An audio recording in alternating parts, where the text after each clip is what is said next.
Bismillahirrahmanirrahim. Assalamualaikum warahmatullahi wabarakatuh. Wassalatu wassalamu ala asrofil anbiya'i wal mursalin wa ala alihi wa sahbihi ajma'in, amma ba'd. Baik, alhamdulillah hari ini kita mulai lagi melanjutkan perkuliahan Nirmana. Setelah kemarin minggu lalu kita kenalan dulu. Mulai di sini ya, merangkumnya. Ya, pertemuan nanti dirangkum dan direkap dan dikumpulkan pada waktu UAS. Ya, jadi itu salah satu tugas utamanya. Nanti tugas keduanya dikonsultasikan tiap minggu setelah pertemuan ke-6 atau pertemuan ke-5. Ya, bisa mulai dikerjakan. Bedah karya. Nah, ini mulai disconnect nih. Ya, harus upload ulang ini. Jadi harus upload ulang. Nah, ini disconnect. Harus upload ulang. Ya sudah, tetap saya lanjut. Perkuliahan Nirmana kali ini ya. Mending stop streaming dulu aja ya. Jadi nanti saya upload ulang.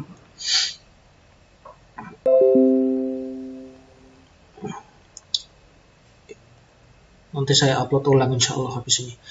Baik teman-temanku, jadi hari ini saya ingin membahas materi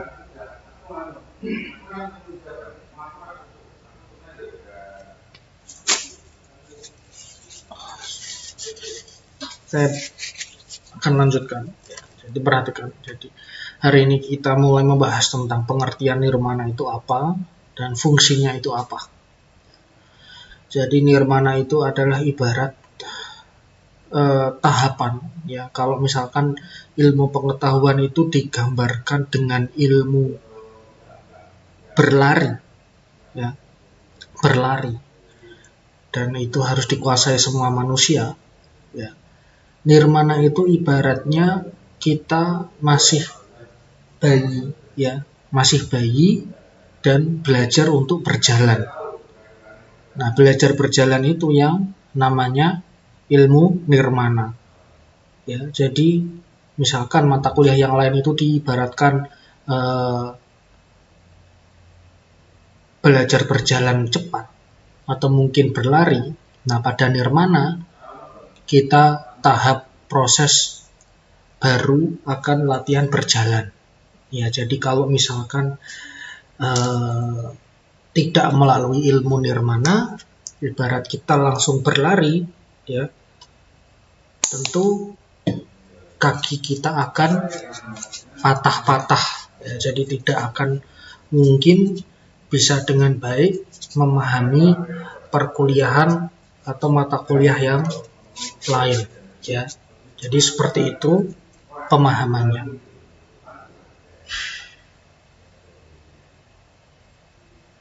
Jadi bisa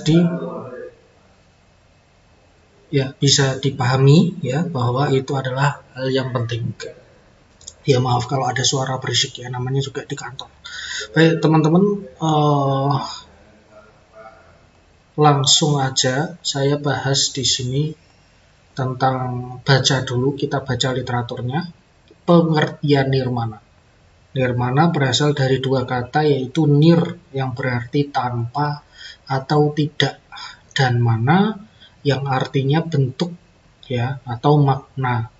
Nirmana merupakan salah satu tata unsur-unsur rupa seperti bentuk, garis, warna, dan tekstur yang menjadi satu kesatuan yang terlihat indah atau memberikan dampak seperti yang diinginkan.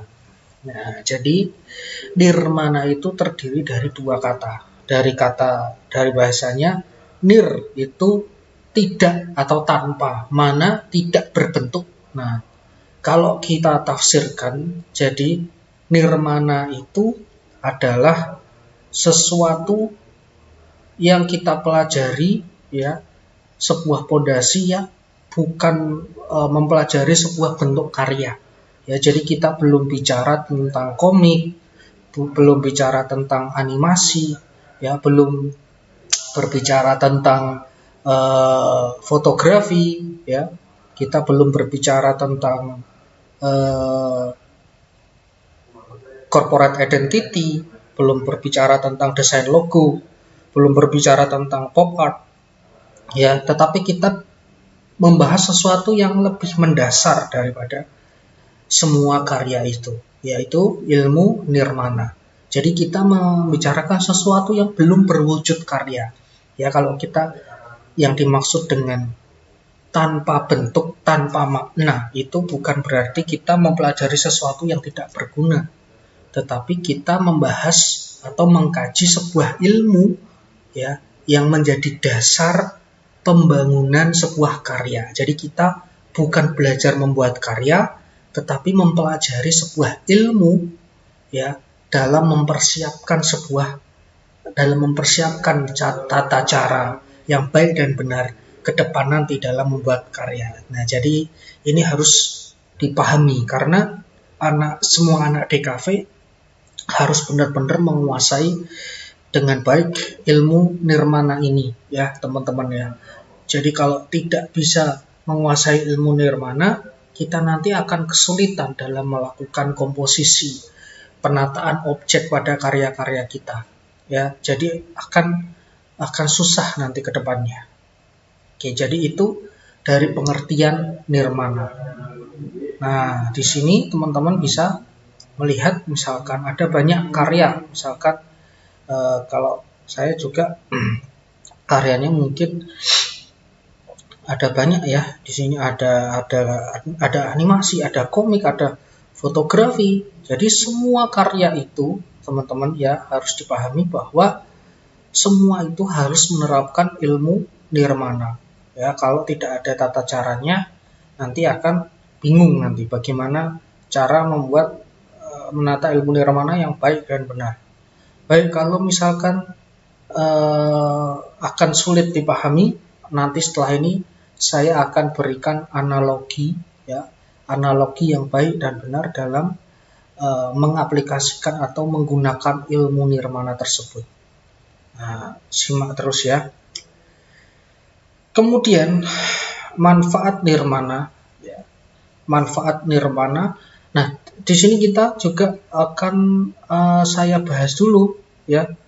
Jadi sebelum nanti kita bahas unsur-unsur nirmana atau unsur-unsur desain atau unsur-unsur rupa, ya, di antaranya ada titik, garis, bidang, gempal, ruang, gelap, terang, tekstur, dan warna. Nah, jadi kita nanti bagaimana mengelola semua unsur-unsur ini menjadi sebuah komposisi yang padu. Nah, sesuai dengan prinsip-prinsip nirmana, di antaranya kesatuan, keseimbangan, proporsi, irama, dan dominasi. Jadi ini akan dijelaskan lebih dalam pada pertemuan selanjutnya. Jadi kurang lebih ilmu nirmana ini bagaimana menyusun unsur-unsur rupa. Ya, saya lebih suka menyebut unsur-unsur desain atau rupa, ya. Bagaimana kita menyusun unsur-unsur rupa sehingga sesuai dengan prinsip-prinsip nirmana, ya. Nah, jadi kalau kita ibaratkan sebuah mata kuliah itu ibarat sebuah kisah, cerita, atau film, ya. Jadi ide cerita, inti dari perkuliahan ini adalah bagaimana menyusun unsur-unsur desain, unsur-unsur rupa dalam prinsip-prinsip nirmana. Oke, jadi kita cukup tahu dulu, oh ternyata desain itu terdiri dari garis, warna, bidang, dan sebagainya. Nah, jadi teman-teman bisa melihat sekarang, ya, seperti karya-karya ini ternyata terdiri dari ada garis, ya kan?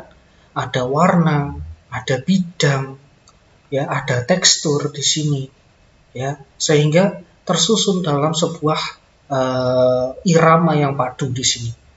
Nah, itu nanti yang menjadi dasar bagaimana kita membuat karya yang baik dan benar. Oleh karena itu, karena memang sifat dari akademik, ya, akademik itu terstruktur. Oleh karena itu dibuatlah mata kuliah nirmana, di mana mata kuliah itu kalau tadi saya sampaikan analoginya ibarat kita harus berlatih berjalan dulu sebelum bisa berlari, ya, biar ilmu yang disampaikan itu lebih runtut, lebih sistematis dan mudah untuk dipahami, ya, seperti itu ya. Jadi kalau misalkan ada teman-teman kalau melihat ada kata saya yang terpotong atau terpisah, ya, teman-teman bisa silahkan nanti sampaikan ke saya, ya, sampaikan ke saya agar teman-teman, nah ini malah sudah tertutup secara otomatis ya OBS-nya. Nah, nanti akan saya upload ulang, ya, ini stop streaming aja deh, stop streaming aja. Nah, nanti saya akan upload ulang videonya, ya. Nah, ini saya record nih videonya. Baik, saya lanjutkan aja teman-teman. Untuk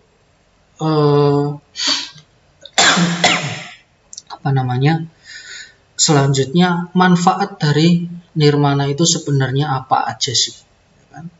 Manfaat dari nirmana itu apa aja? Kenapa kita harus belajar, harus repot-repot belajar nirmana itu fungsinya memang buat apa? Ya, nah kita baca dulu literaturnya. Setelah ini baru kita nanti akan jabarkan. Ya, jadi tujuan kita belajar nirmana diantaranya sebagai acuan dasar yang bisa diterapkan untuk perancangan desain atau pembuatan karya yang indah dengan memahami unsur dan alasan yang membuat suatu komposisi tampak bagus dan indah. Nah, sebenarnya secara tidak langsung tadi saya sudah singgung sedikit tentang ini ya. Kemudian yang kedua, untuk melatih dan mengasah kreativitas seseorang. Nah, sebelum kita jabarkan ini, ada baiknya saya bertanya dulu. Kalau menurut teman-teman, ya, beda nggak sih desain komunikasi visual dengan seni rupa? Ya, bedanya apa? Ada yang tahu nggak?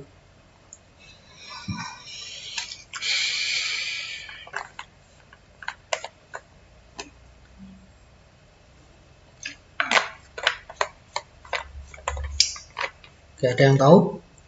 Perbedaan dari desain, komunikasi visual, dan seni rupa. Bedanya apa? Nah, bisa tulis di komen perbedaannya apa?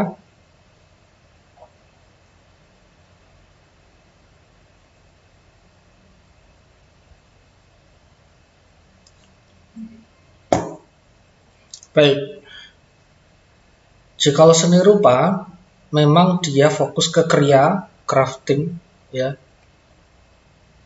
Bagaimana seorang seniman bisa mengolah karya-karya seni, luapan dari sebuah informasi dikemas dengan ekspresi mereka, luapan dari imajinasi mereka, dan final artnya tujuannya untuk kepuasan ekspresi, estetika, artistik. Nah, jadi goalsnya mungkin lebih ke estetika dan artistiknya. Tetapi berbeda dengan desain komunikasi visual, ya. Jadi desain komunikasi visual itu adalah sebuah karya yang tidak hanya berorientasi kepada visual saja, ya. Jadi tidak hanya orientasinya dalam bentuk visual saja, tetapi lebih dari itu. Nah, misalkan saya kasih contoh, ya. Misalkan karya komik, ya.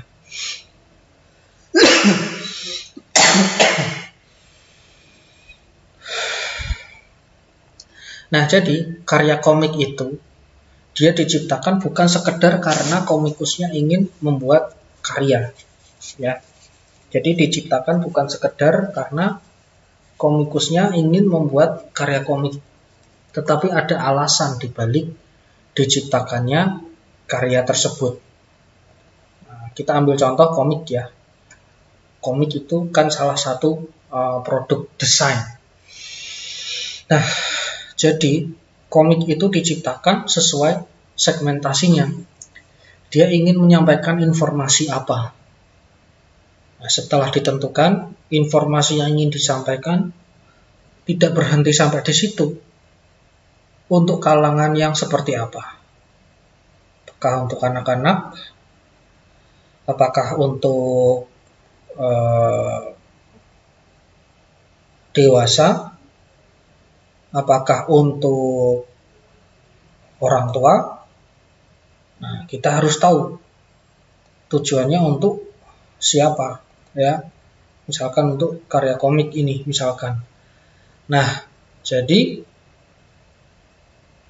nggak cukup juga berhenti di situ, ya. Setelah ditentukan segmentasinya itu apa dan untuk siapa, kemudian bagaimana formatnya. Nanti akan dipublikasikan dalam bentuk media apa? Apakah cetak? Apakah online? Ya, apakah dalam bentuk buku? Apakah dalam reklame? Ataukah dalam bentuk majalah?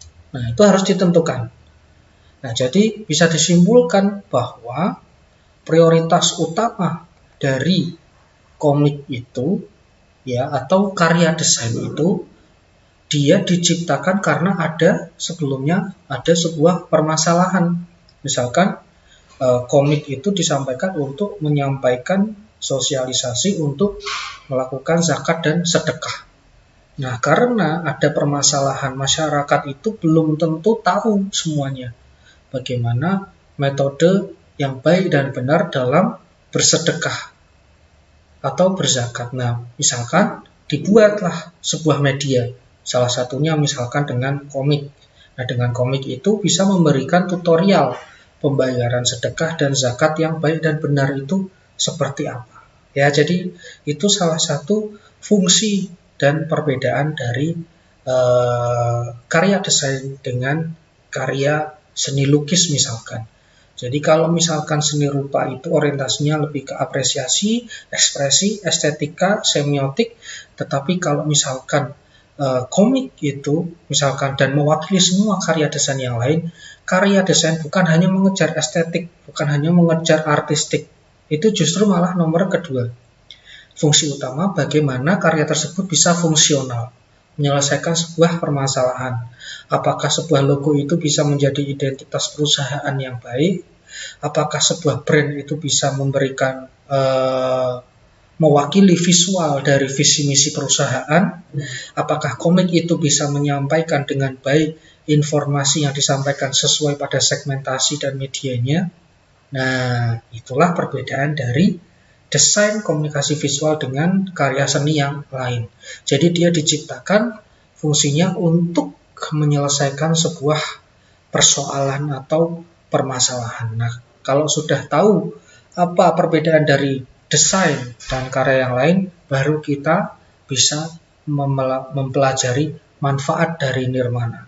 Nah, nirmana itulah yang nanti menjadi acuan dasar yang bisa diterapkan atau sebuah ilmu atau sebuah metode untuk mempersiapkan dalam nantinya kita untuk bisa merancang desain atau karya yang indah dengan memahami unsur dan alasan yang membuat suatu komposisi tampak bagus dan indah. Jadi sebelum kita bermain dengan karya, kita harus banyak-banyak dulu, lebih sering dulu bergaul dan mempraktekkan bagaimana mengatur semua unsur-unsur desain dalam prinsip-prinsip desain atau prinsip-prinsip nirmana. Nah, jadi oleh karena itu kalau sudah terbiasa bermain dengan unsur-unsur inti dari desain, nanti saat kalian bikin komik, saat kalian bikin karya fotografi, saat kalian bikin animasi, itu akan menjadi sebuah langkah yang lebih mudah Ya, jadi seperti itu tujuan dari pembuatan tujuan dari ilmu nirmana. Nah, ini harus dipahami semua mahasiswa DKV ini. Jadi kalau misalkan ada yang bilang ngapain belajar nirmana, kayak anak kecil aja. Wah, itu sesuatu yang salah kaprah, itu sesuatu yang salah besar. Ya, jadi kalau kita tidak belajar nirmana, bagaimana kita bisa memilih warna yang baik? Bagaimana kita bisa mengkomposisi karya-karya yang harmonis? Bagaimana kita bisa memberikan point of interest, pusat perhatian pada sebuah karya? Bagaimana kita bisa membuat angle gambar yang baik? Bagaimana kita bisa membuat garis tebal tipis yang harmonis? Bagaimana kita bisa membuat karya itu seirama? Ya, bagaimana kita bisa memvisualisasikan yang tadinya dalam bentuk verbal ke dalam bentuk visual. Jadi kalau tidak ada nirmana akan susah nanti, ya teman-teman ya. Nah, oleh karena itu saya kasih trailer. Jadi pengantar DKV nanti, pengantar instruksi untuk proyek tugas kalian ke depan. Selain merangkum ya, kalian nanti harus bisa membedah karya, mengkaji sebuah karya. Nah, nanti pakai karya-karya saya ya. Di internet banyak. Nanti pakai karya-karya saya ya.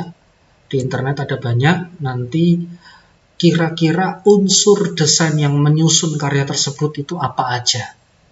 Dan kemudian prinsip yang digunakan pada karya itu seperti apa. Sebelum nanti kita panjang lebar membahas apa itu dan bagaimana itu unsur desain dan apa dan bagaimana itu prinsip-prinsip pada nirmana. Ya, jadi itu yang menjadi persiapan bagi teman-teman sekalian agar kalian bisa lebih paham tentang bagaimana aplikasi dari ilmu nirmana. Ini harus dipahami baik-baik ini. Ya, jadi itu aja. Silahkan jikalau teman-teman ada pertanyaan bisa kalian sampaikan ya, bisa kalian sampaikan di kolom komentar atau bisa langsung konsultasi melalui WhatsApp ya, langsung saya ya, agar ke depan nanti saya bisa lebih paham kira-kira tiap mahasiswa itu kesulitannya di mana. Ya, seperti itu ya.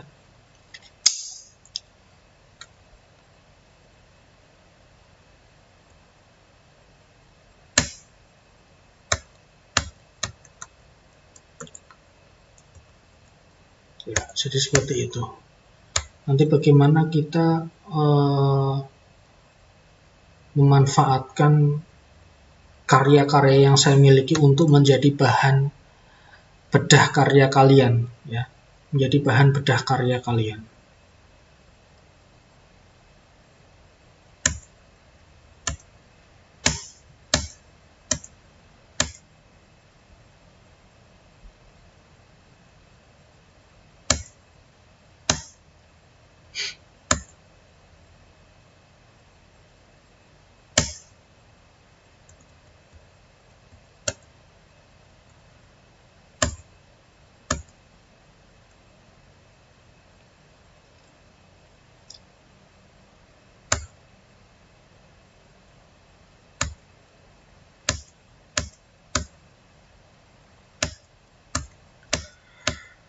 Oke, itu ya wawasan buat teman-teman sekalian.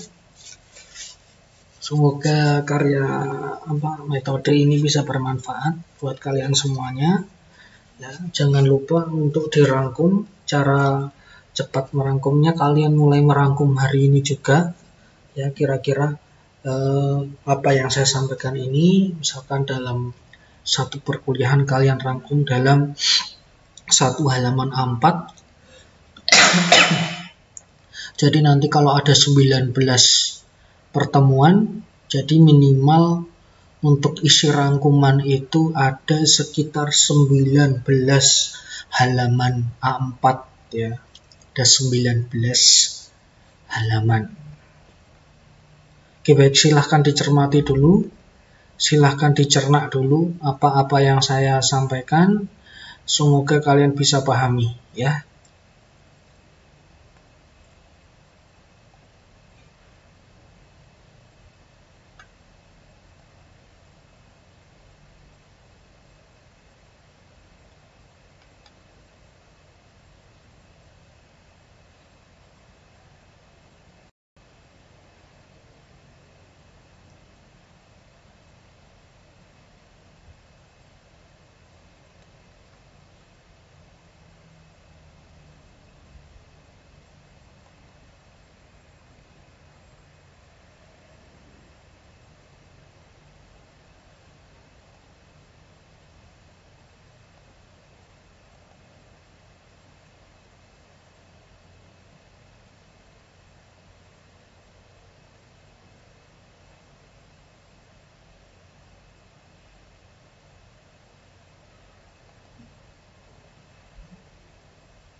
Ya, teman-teman nanti bisa cek ya karya-karya saya ya di Facebook ya, misalkan Ultimate Glad ya. Nanti untuk bahan-bahan buatan karya, nah di sini ada banyak karya di Ultimate Glad di sini ya. Atau misalkan langsung ketik Ayub Nurmana, nah, itu nanti banyak sekali blog ya, ada blog di situ ya, teman-teman bisa mencari Ayub Nurmana, itu ada blognya. Nah, ya, di sini ada blog dan banyak galeri karya di sini ya, bisa dicek Dunia Nurmana Blogspot. Sini teman-teman bisa mencari karya-karya saya ada di sini. Kemudian ada lagi pada YouTube, kalian bisa cari ya Jempol Kreatif. Nah, di sini juga banyak karya-karya saya menjadi bahan acuan nanti ya. Di sini kalau yang YouTube pasti karyanya lebih ke audiovisual ya, seperti animasi ya. Kemudian ada tutorial ya, tapi yang kita pelajari nanti lebih ke karya pribadi saya, dan nanti buat acuan di situ. Ya, saya rasa cukup. Teman-teman bisa pelajari nanti ya, bisa disimak karya-karyanya. Semoga ilmu saya bermanfaat. Sampai ketemu lagi minggu depan.